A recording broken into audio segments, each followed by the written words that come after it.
Good afternoon, everybody from Manila or wherever you may be. My name is Samantha Hung, and I'm the Chief of Gender Equality at the Asian Development Bank, for those that I haven't had the opportunity to meet yet. I welcome you from wherever you've joined to our webinar today, which is jointly hosted by the Gender Equality Thematic Group and the Economic Research and Regional Cooperation Department. So I think we all know that female labor force participation is an important driver and outcome of growth and development. And various research has shown that as women enter the labor force, economies have the potential to grow faster. And it also increases household incomes, which helps families escape from poverty and increase their access to and consumption of goods and services. Importantly, work also gives women more control over assets, which is positively correlated with their greater decision-making power and freedom of mobility, lower levels of domestic violence, and improved nutritional outcomes for children. Women's control over assets also has spillover effects for their daughters and sisters. In addition, information about job opportunities has been shown to increase education and delay the age of marriage and having children for women. But labor force participation is not only related to supply side, but also the demand for labor. And in particular, the nature and spatial distribution of economic growth and job creation, as well as the work environment, influences whether women can access jobs, particularly in a context where social norms may dictate how and where women can work. In Asia, labor force participation rates of women and men still differ starkly, so 75% versus 53%. But this also varies across regions and countries, and also within countries, due to traditions, social norms, or national legislation. It's important to note that even before COVID pandemic hit, the Asian Pacific region was the only region where declining labor force participation already existed. And the pandemic has worsened this trend. But it's interesting to note that many studies, including by ADB, have identified that actually a large proportion of women that are currently not working actually would like to work, but less of them are able to enter the labor force and are often have to retire earlier. And when they're in the labor force, they experience often occupational segregation and lower pay, even when doing the same work as men. So there's an urgent need to better understand and address these gender barriers. We also know that everywhere in the world, women tend to handle the majority of housework and childcare due to gender roles, but this may actually be an inefficient allocation of talent, because women that are not in the workforce because they're engaged in household activities could actually be more productive than some of the men that are in the labor force. So it's really important that we address this unequal unpaid care burden. But as we move on to the focus of today's session, it's important that labor force participation is only one dimension, but it's even more important to look at the quality of women's employment and the conditions under which they may be working. So it is in this context that our discussion today, looking at how female-friendly workplaces are in urban Pakistan, which is developed by our Economic Research and Regional Cooperation Department, along with the Center for Economic Research in Pakistan and Duke University. It focuses on how inclusive workplaces are for women in urban Pakistan. So it's a very relevant topic. And I really look forward to hearing from our guest speaker and engaging in the interesting discussion. But I will now hand over to my colleague, Elisabetta, to properly introduce our speaker. Thank you, and over to you, Elisabetta. Thank you, Sam. Hello and good day to all our participants from around the world. I will be very brief. I would just like to introduce, Sam has already mentioned most of the descriptions of this project. I just want to give a few more details that this project happens within the context of a massive infrastructure investment in urban mass transit infrastructure, to be specific. And this investment is in Lahore. And the Center for Economic Research in Pakistan has partnered with multiple institutions, ADB, of course, being one of them, to engage in several research projects related to transport with a gender dimension. So what underpins this ambitious research agenda is the collection of rich household and firm level microdata, which provides a wealth of information and detail on what is going on in terms of women and men's labor force participation. Today, our speaker, Lala Rukhan, will particularly focus on a firm-level survey that has been conducted within the context of this very large project. Lala Rukhan is a project manager at the Center for Economic Research in Pakistan. She has a Master of Arts in Demography from the University of California, Berkeley, and a Bachelor of Science with honors in economics from LUMS. Her interests lie in development issues relating to gender and political economy. So without further ado, I give the floor to our speaker, Lala Rukhan, and I give you an appointment later for Q&A. Thank you very much. Thank you so much, Elizabeth and Samantha, for the wonderful introduction. So I'll just quickly start the presentation. I'll just share my screen.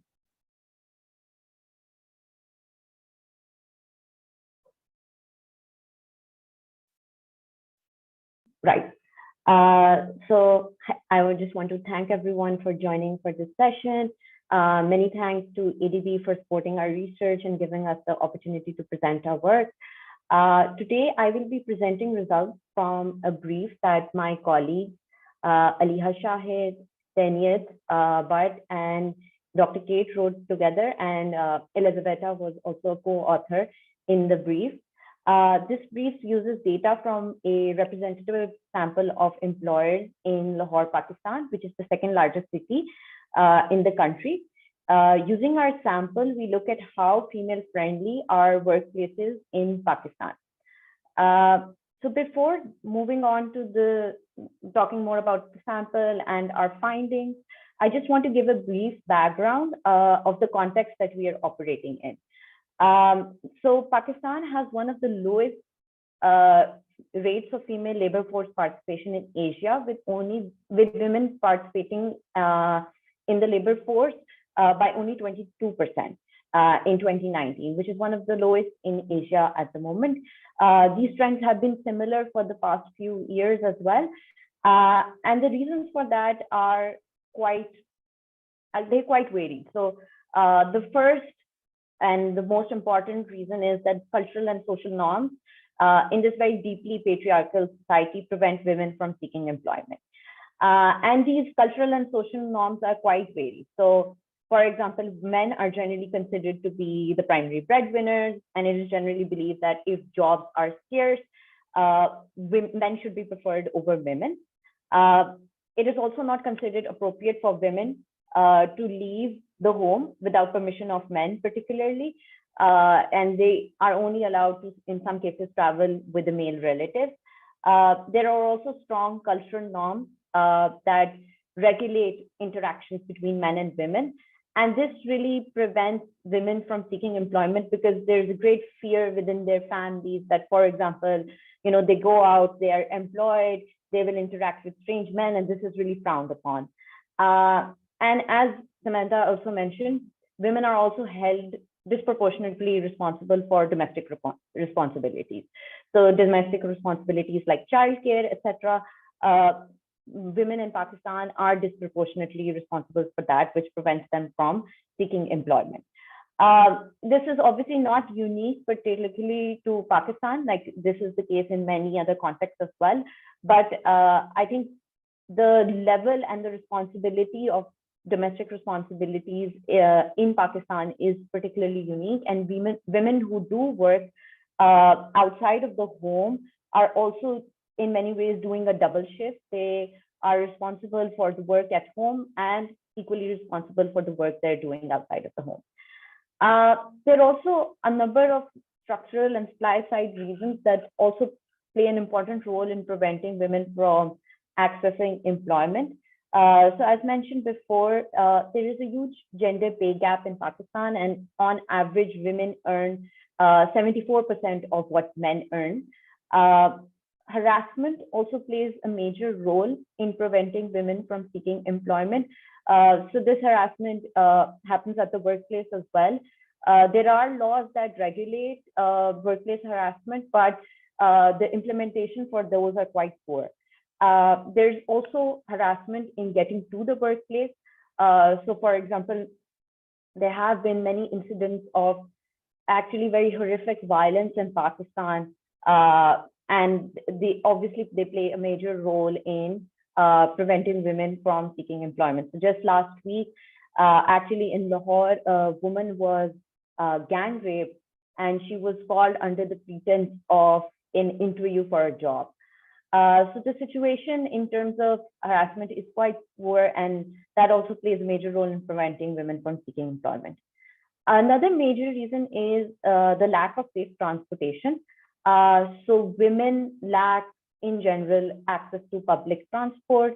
As mentioned before, harassment also plays a role. So there have been incidents of harassment in public transport.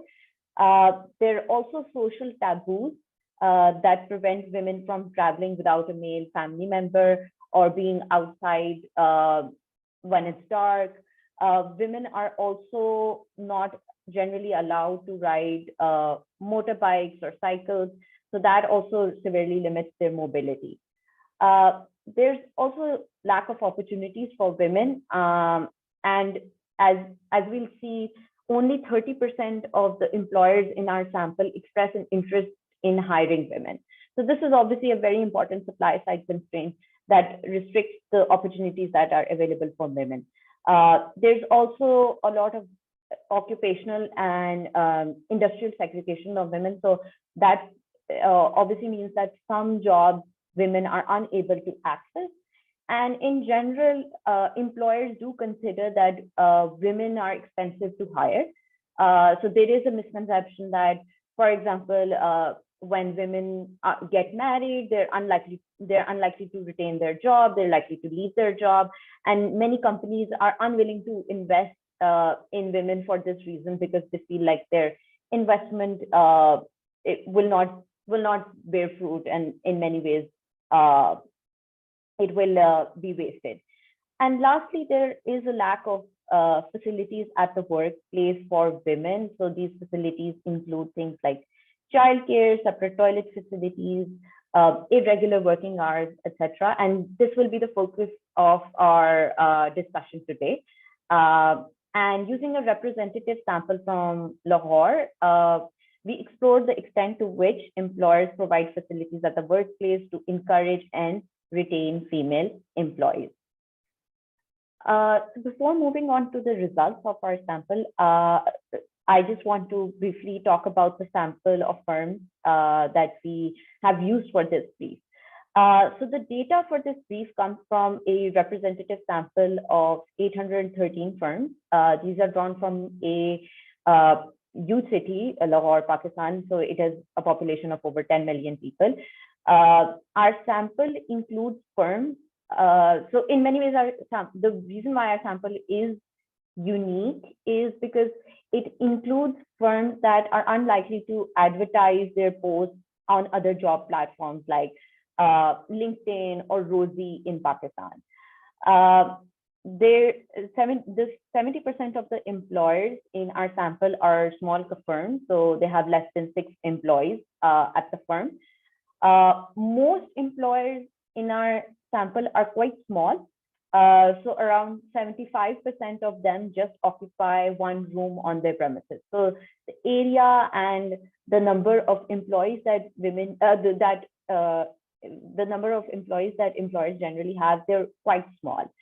And predominantly employers in our sample are from the service sector, particularly from wholesale and retail trade.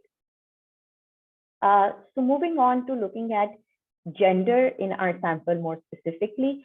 So only 21% of the employers in our sample had any female employee in their organization. So that's an important supply side constraint that I think is going to dictate this brief and dictate this presentation. 70% of the firms had no female employees, and they were not interested in hiring women in the future as well. Only 10% of the organizations were female dominated. That is, more than half of their employees were female.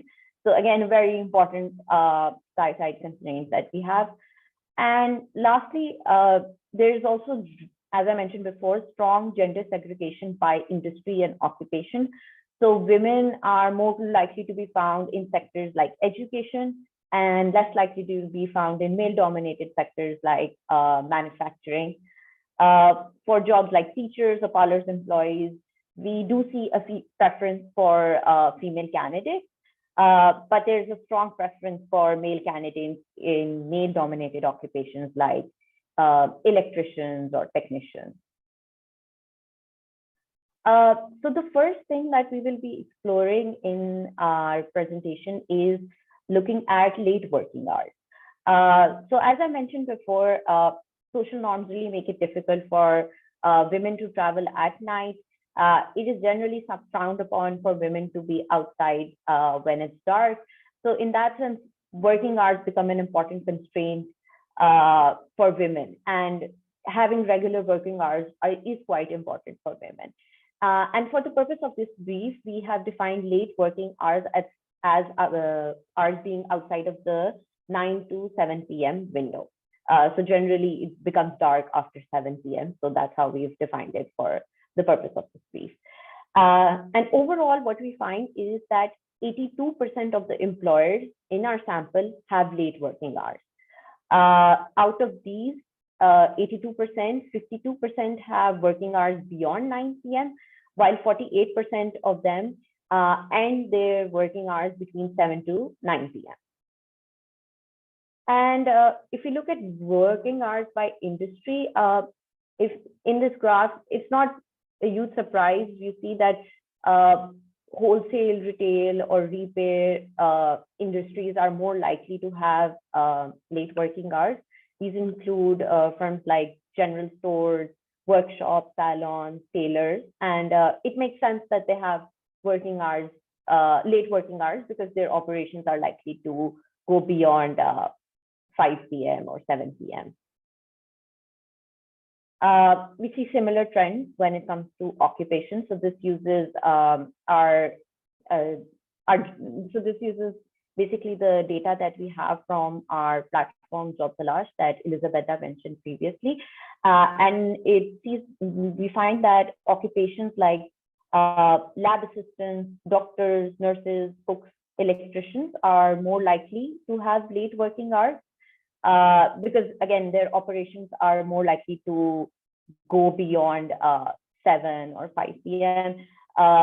And jobs like teachers, administrative, office jobs, they're more likely to have more regular working hours. I think this graph is particularly important because this is where the gender dimension comes in. So this graph looks at late working hours by the number of women employees that a firm has. So the first bar shows that if no women employees at the firm, and the second bar shows that there's some women employees at the firm. And we generally find that firms with female employees are less likely to have late working hours. But even then, we see that over 60% of those firms have late working hours.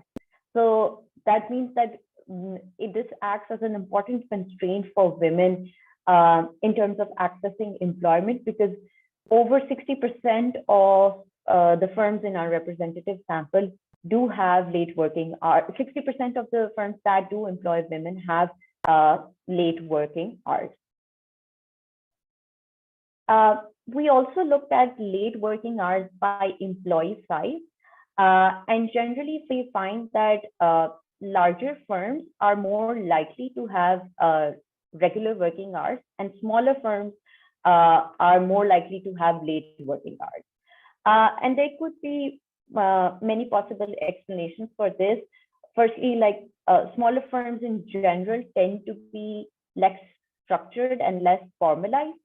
So employees within the organization might have greater flexibility in terms of coming in late or stepping out late, or there might be greater expectation for them to work in late hours, as opposed to larger organizations that are more formalized and are more likely to implement more regular working hours. So just an important thing that we wanted to highlight because as we move on in the presentation and we look at the different facilities that are offered to women, we find that the size of the firm and the nature of the jobs generally tend to play an important role in the ability for employers to provide these facilities as well. So moving on to the facilities that are offered at the workplace for women. So overall, we asked employers about 4 kinds of facilities at the workplace. These include a separate toilet facility, a separate prayer area, maternity or paternity leave, and a pick and drop facility. So before moving on, I'd like to explain why these facilities were chosen and why we chose to ask about these facilities in specific. So some of these are fairly obvious. For example, in cases like maternity or paternity leave, if women are offered maternity leave, it's likely that they can keep employment even after giving birth. But in some cases, I think they're more context specific. So as I mentioned before, the intermingling of sexes is very strongly regulated in Pakistan. And in that context, having a separate toilet facility becomes very important. And even in areas of worship, women and men tend to pray separately. So having a separate prayer area is quite important for women. As I mentioned before, maternity leave or paternity leave can act as an important way in facilitating women after they give birth. And lastly, as I mentioned before, women face several barriers in accessing public transport, which severely limits their ability to move within the city or take up employment. Thus, a safe pick and drop facility that picks women up from their home and drops them to the workplace is likely to facilitate women immensely in terms of taking up employment. We did not ask our employers about childcare facilities, particularly daycare facilities at the workplace. And it was a conscious choice that we made because in general, the workplace culture of Pakistan, there are hardly any employers that do offer a daycare facility. We do think it does play a very, very important role in facilitating women in terms of taking up employment or keeping their employment. But because there are hardly any employers, and as you'll see that many employers do not even provide the very basic facilities like a separate toilet facility, childcare facility then becomes something that is it's more of a next level facility that can be offered after basic facilities are offered. So we did not end up asking about childcare facilities, though we do think they're very important in facilitating women. Overall, in our sample, we find that 62% of the firms offer none of these facilities. Only 0.5% of the firms offered all 4 facilities, and only 5% of the firms offered at least 3 of these facilities. So in general, we find that overall, very few employers are providing these facilities that we do consider can facilitate female employees in taking up employment and retaining their employment. So building further on the kind of employers who provide these facilities, this graph looks at facilities for women by interest in hiring. So we've divided the 4 facilities in 3 categories. So number 1 are employers who have no women employees and they have no interest in hiring women, which I mentioned before is around 70% of the employers in our sample. The second bucket is no women employees, but they're open to hiring women. These are around 9% of firms in our sample. And then finally, we have firms that have some female employees. These are around 21% of the employers in our sample. And overall, what we find is that around 50% of the workplaces who are interested in hiring women or have some sort of, or have female employees at the workplace, they offer separate toilet facilities. So overall, I think that percentage is quite low for a very basic facility. And we observe similar patterns for separate prayer areas, although they are a bit higher. There could be the one possible explanation for that is that prayer areas generally are cheaper to provide for employers than a toilet facility that requires some sort of infrastructure or investment, as opposed to a prayer facility, separate prayer facility that could be just one room or an area within the room on the side. Only 25% of the firms that had female employees offered maternity or paternity leave, and less than 5% of the firms that had female employees offered pick and drop service. So overall, we see that the facilities that are offered for women are quite low. They're higher for firms that have female employees or are open to hiring women, but even then, in many cases, they do not exceed 55%. We also look at the facilities by employee size. So in general, we find that larger firms are more likely to offer these facilities as opposed to smaller firms. And the possible explanation for this is that larger firms are more likely to have the kind of resources to invest in these facilities for women.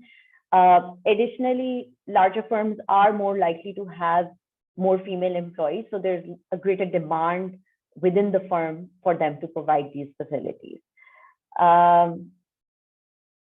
Moving on, we also look at the facilities for women by industry. And we see that industries like education, which tend to be female dominated, are more likely to offer these facilities. Male dominated industries like transportation or storage are in general less likely to offer these facilities. So just bringing everything together, I think the starting point for this presentation was looking at the percentage of employers who were interested in hiring women, which we think is a very important constraint in terms of the opportunities that are available for women. So in our sample, we found that 30% of the firms in our sample, only 30% were interested in hiring women. And we think that's a very, very important constraint that limits the opportunities that are available for women. Many workplaces do not offer basic facilities like a separate toilet facility at the workplace. Security concerns and social taboos regarding the intermingling of sexes prevent women from accessing employment, yet there are very few firms that offer pick and drop facilities for women employees. While firms with female employees are less likely to have late working hours, most of the employers with female employees had late working hours. So we believe that all these constraints, combined with very strong patriarchal, cultural, and social norms, are likely to act as strong deterrents for women from taking up employment. And in many ways, the interesting insight that we had in this brief was that the ability to offer these facilities is strongly mediated by the firm size and the nature of the job or the nature of the industry. So larger firms in general, we find that they're much more likely or it's much more easier to take into account gender considerations for them. So keeping that in mind, we have some policy recommendations that we think can help create more female-friendly work environments for women. So as we saw, smaller firms are less likely to offer these facilities at the workplace, providing some sort of financial incentives and support to smaller firms can encourage them to invest in female-friendly facilities. Pakistan does have government laws, government regulations and laws regarding the provision of maternity and paternity leave, and also regarding daycare facilities. But overall, we find that the implementation for these laws is very weak. And most employers do not provide these facilities. So we think that stricter government regulations and better implementation of these laws can facilitate women and employers in terms of providing these facilities. There are criticisms for existing legislations as well, because, for example, at the provincial level in Punjab, where Lahore is located, employers with more than 50 employees are required to provide daycare facilities, which we think is quite a high number. Women, even women, a smaller number of women at the workplace should be provided with daycare facilities. And lastly, I just want to mention that in terms of future research, we run an in-house job matching platform called Job Talash. So as Elizabeth mentioned at the start of the presentation, the sample of firms that are discussed in this brief were recruited as part of the setup and the running of the platform. And in the platform, we run a series of RCT interventions that measure actually a number of things, and they look at how women are impacted differently in terms of the labor market frictions that exist. So, for example, one of our interventions looks at the impact of safe transport on job applications and job search for men and women. We also look at the effects of auditing job search behavior on job seekers and firms. Another intervention looks at the impact of active encouragement for job search of men and women. And again, we measure the impact of all these interventions across gender and see how they differentially impact men and women. So I'll stop here and open up the floor for question and answers. Thank you so much, everyone. Thank you, Lala Rook. And as you were presenting, the questions were already coming in. So without further ado, let us proceed with the Q&A session. So let's begin with the first question. Actually, this question combines two. So the question from Abdul is, you mentioned female-dominated firms, i.e. firms that were more than 50% of the employees are women. But what about female-led firms? Are they any different from other firms? If so, it speaks to the importance of female entrepreneurship in improving conditions for women. So maybe let's begin. I think Abdul is raising a very important point. So maybe let's begin with discussing that one. No, that's a very important point. We didn't look at whether firms were led by female employees or whether female leadership is likely to play a role. But in a related study, actually, one of the researchers who is working with us on the project, she wrote a paper about how information about who the gender of someone's boss, or information about the kind of workplace in terms of the gender composition is likely to play a role in terms of job applications and the ability for women to apply for particular jobs, or in terms of facilitating women. So I do think it's a very, very important question, and I do think role modeling in many ways does play a role. And I think that female-led or female entrepreneurship can play a role in terms of encouraging women to be a part of the workforce. But our brief did not look at that, but I think there are related studies that can refer to which look at that in the Pakistani context using our Job Talash platform. We have another question from David.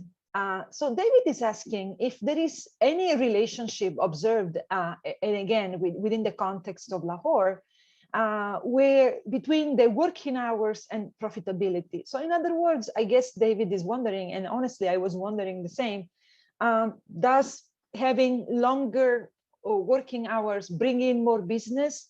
So why is it that, especially from our understanding, smaller businesses tend to have more irregular opening hours? Perhaps we can sort of dig a bit deeper into that issue.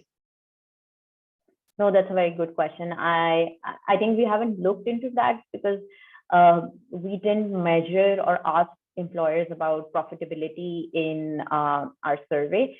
But I do think that given that, I think we have some hint towards that, though I don't think we can answer this question conclusively because of the fact that we see the what kind of firms tend to offer late working hours. And we saw, as Elizabeth mentioned, that smaller firms or firms within the wholesale or retail industry are more likely to have late working hours. So that gives us some indication of the kind of firms that have late working hours, but we haven't really looked at profitability. But I do think that can play a major impact because it just helps us understand these kinds of firms better and the kind of conditions that women face in the market. Okay, so we have another question. Actually, that's an interesting question. An attendee is asking, interesting that in the no women employees, no interest in hiring group, there is still roughly 10% of firms that have separate toilets, separate prayer areas, maternity and paternity leave, and pick and drop facility. So why is that? That's a good question. I actually did wonder about it while writing the brief, that even if an employer isn't interested in hiring women, why do they have these facilities? I think in some ways, again, this is based on pure speculation. Some firms might feel pressured to say that they do have these facilities when asked about them. You know, they might be avoiding some sort of taboo that, oh, you don't facilitate women by having these kinds of facilities. But another reason could be that we observe that most of the firms are from wholesale and retail trade. So it might be that customers that are women come in, and even then, even if customers also prefer to have a separate toilet facility from that. So it might be that the separate toilet facility exists to facilitate customers or visitors who might come in, which might be female. But yeah, that's an interesting trend. I also did wonder about it. I think my answer is based on speculation. I can't say with certainty, but an interesting trend, and I think it's nice that you picked that up. Another question is also surprising that female-dominated firms had the lowest share of firms offering pick and drop facilities. So do you have any comments on that? Yeah, I also, again, writing this brief, I also thought about why the pick and drop facility is so low for firms that have female employees, actually the lowest.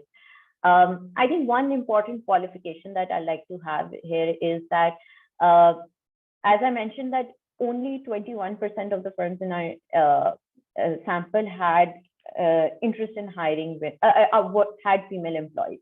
So the sample size here is quite low, I would say. So I would not read too much into this variation between the pick and drop facilities across these three categories, because in general, I think the interesting and the important thing that we can say conclusively is that the pick and drop facilities are low, even for employers that have female employees. But because the sample size is so low, I would not draw too many conclusions about why that might be the case. I can speculate about certain reasons why that might have happened, but again, I think the interesting thing is that the overall trend is very, very low, and it's in many ways, it's just a difference of a very few percentage points across these three categories.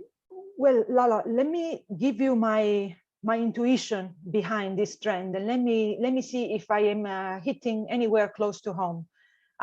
If there is a lot of gender segregation by sector, if a lot of women in Lahore tend to work in schools, for example, as teachers or any other care position, so we can hypothesize that, schools or hospitals or places that are more likely to have women employees, those are also the places where maybe there are already some transport routes available, some, for children to reach the school, and for all the other staffers to reach the school as well, and same for the hospital. So perhaps, again, here I'm thinking out loud, precisely because of this strong gender segregation by sector, then you will see that the firms that don't have female employees maybe are also the ones with the more inconvenient locations, and also so the ones that maybe would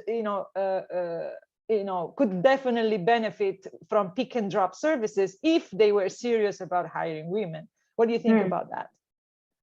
No, that's a good point. Yeah, I think maybe this is something we can explore further as well, as we think about the industries that women are more likely to be employed in, and the kind of access to resources or transport that they're likely to have in those areas. So yeah, I agree. Something that we can possibly explore further as well. Wonderful.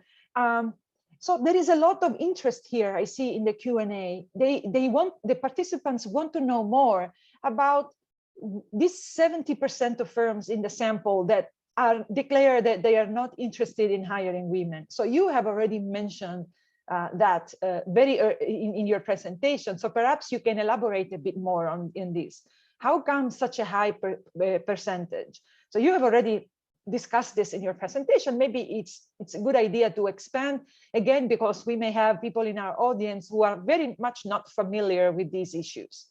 So I think, again, there are a number of reasons why this might be the case. So as I mentioned in my presentation as well, that in general, employers consider it to be expensive to hiring women. So they do think that, for example, it starts actually very early on. If someone is unmarried, even they are likely to face discrimination when they're employed, because the employer might think that this person is unlikely to stay at the workplace for a longer period, because once they get married, then they will have more they'll have childcare responsibilities, they'll have more domestic responsibilities, and they're unlikely to keep their employment, or their in-laws or their families might not allow them to maintain their employment. So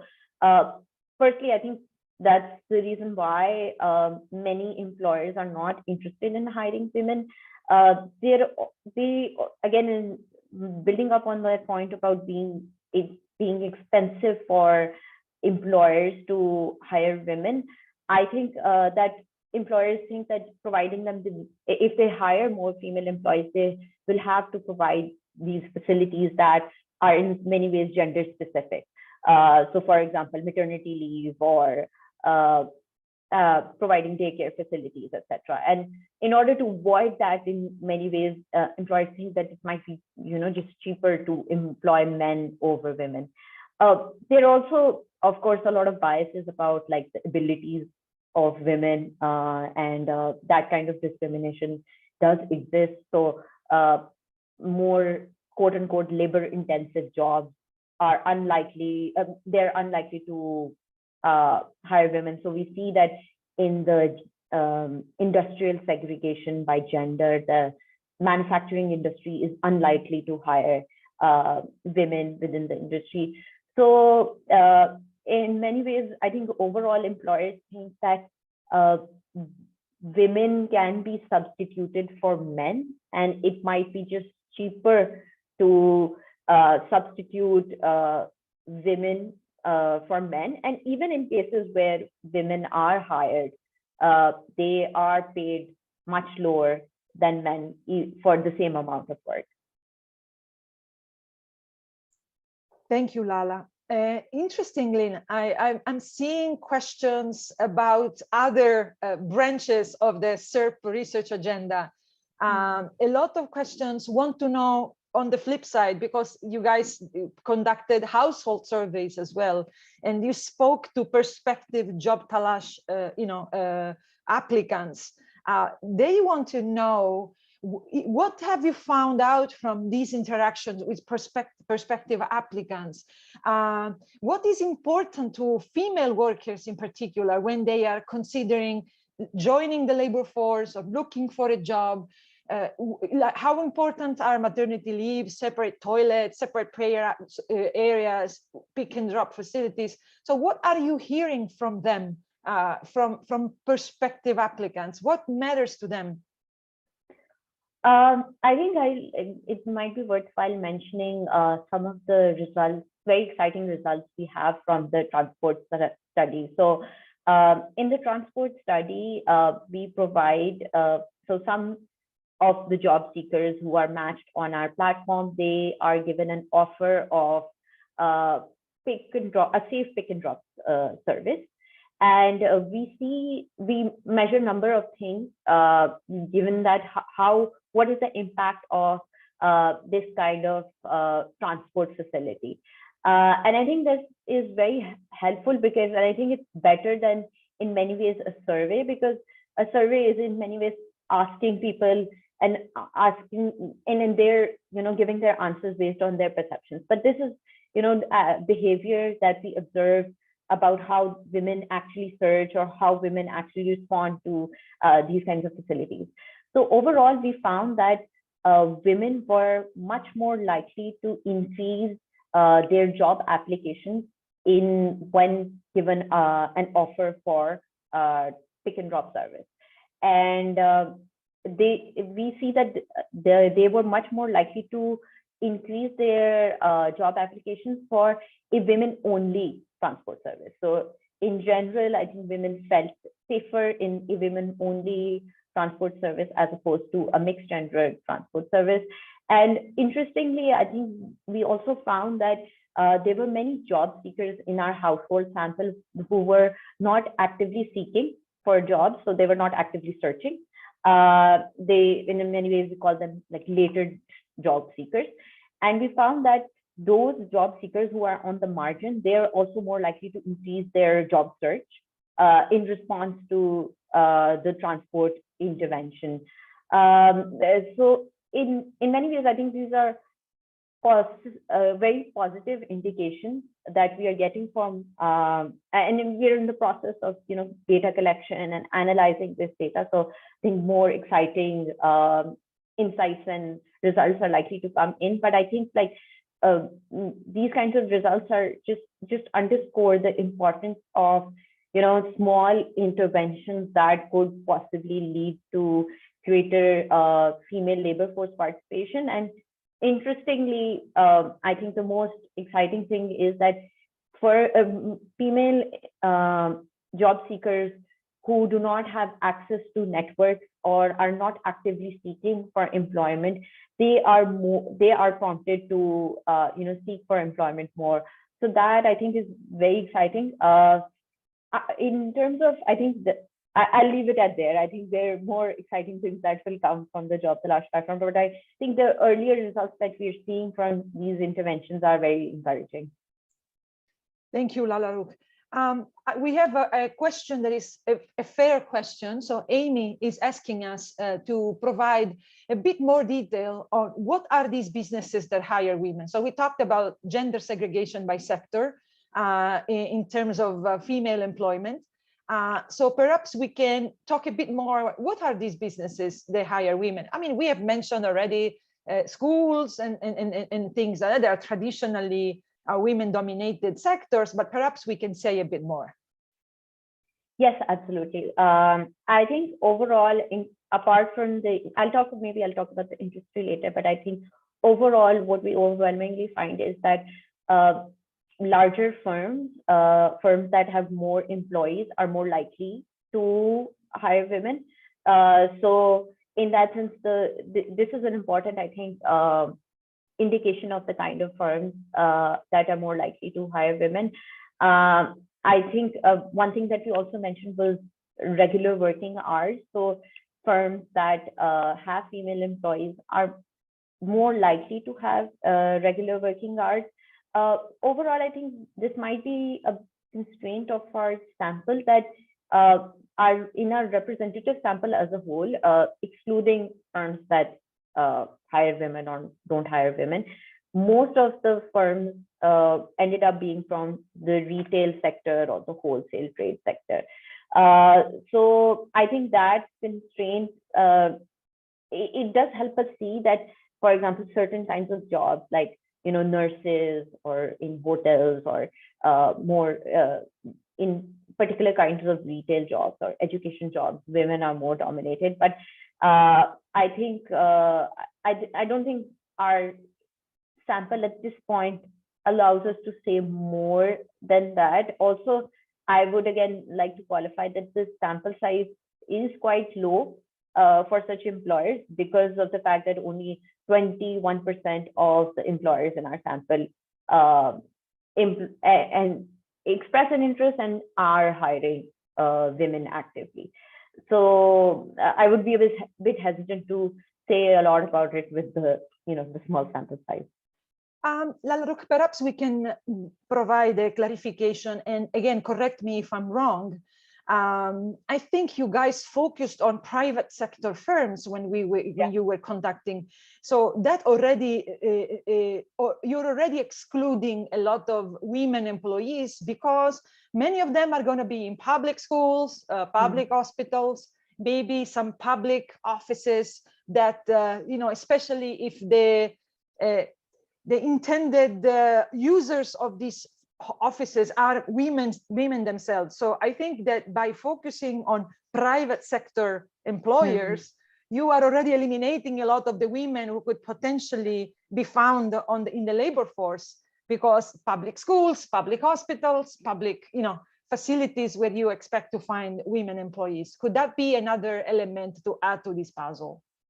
Absolutely. I think there are certain constraints of our sample as well that are very important. And I think, Elizabeth, as you mentioned, that maybe just focusing on private sector industries in specific could also inhibit the extent to which we can talk about this. So I agree about that. Wonderful. I mean, we are running out of time, but the questions just keep coming. So I'm going now. I apologize to our participants, but I'm going to have to try to pick the ones that are a bit more, you know, different from what we have already discussed. And so Ali Reza brings in another different perspective to the issue. So he's asking, is it possible to gauge if prior financial literacy plays a role in encouraging females to pursue employment opportunities?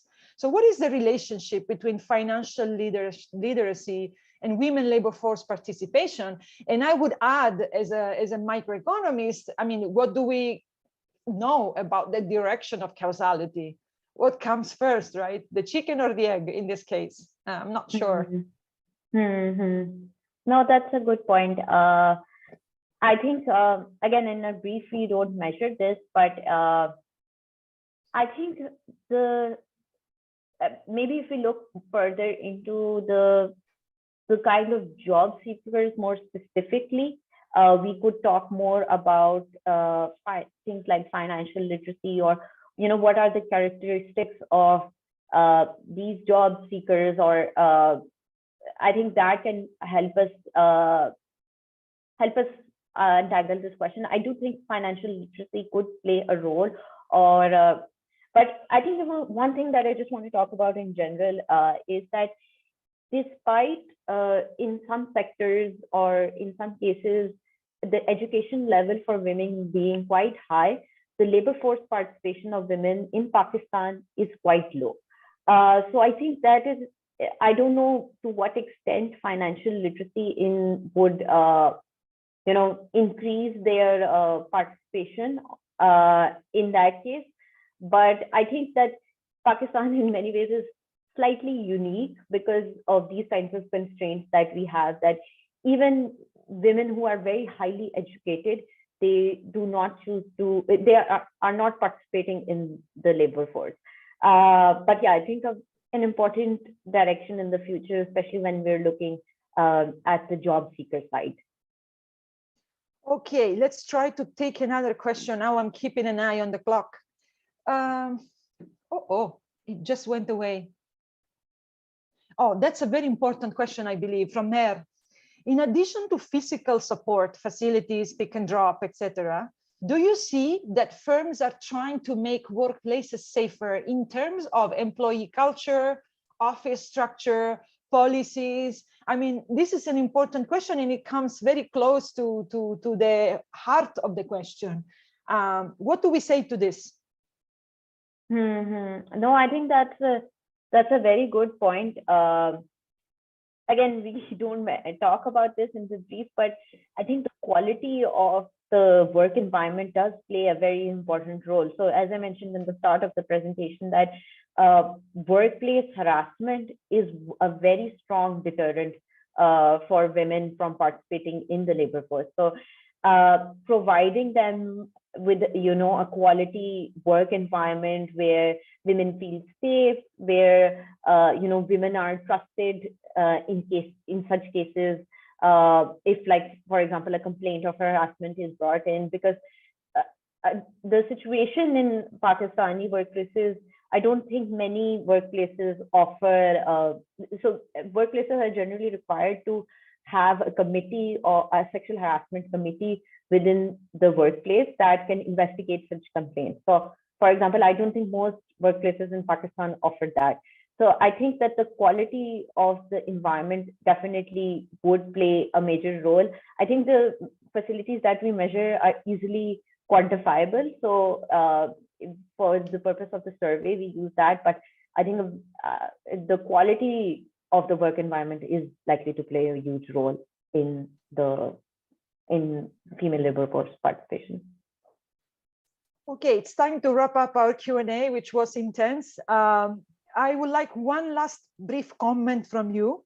So if you were to summarize the overall message coming from this brief, would you say that the message is, if you build it, they will come? Or do you think that, as many skeptics would say, I mean, if you don't address social norms, you can build castles, you can build whatever you want, but you're not going to get any results? Okay, I'm wearing my skeptic hat here. So what would be your final comment on this? Very briefly, yeah?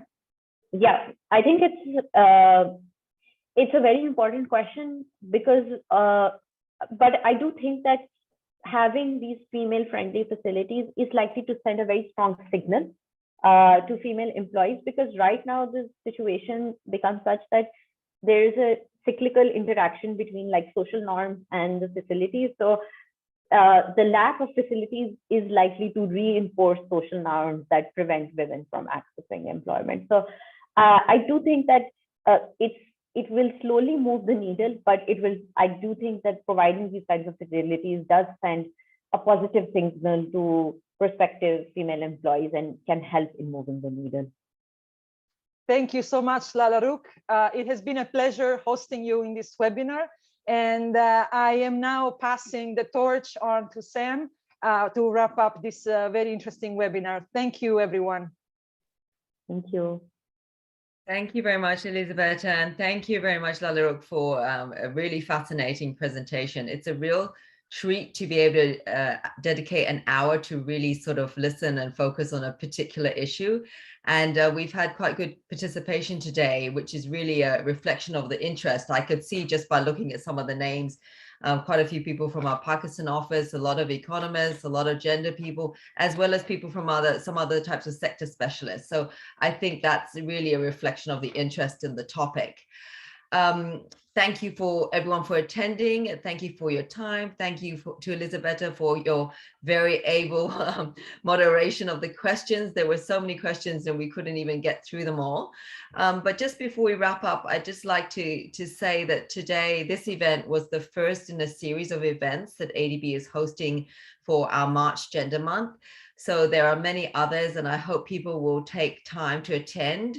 The best way to find them is on ADB's Gender LinkedIn page. But I understand my colleague, yes, Prabhat has just kindly posted on a way to where to find more information about these. So with that, I would just like to end this session. Thank you. Be safe, everyone. Take care and enjoy your weekend.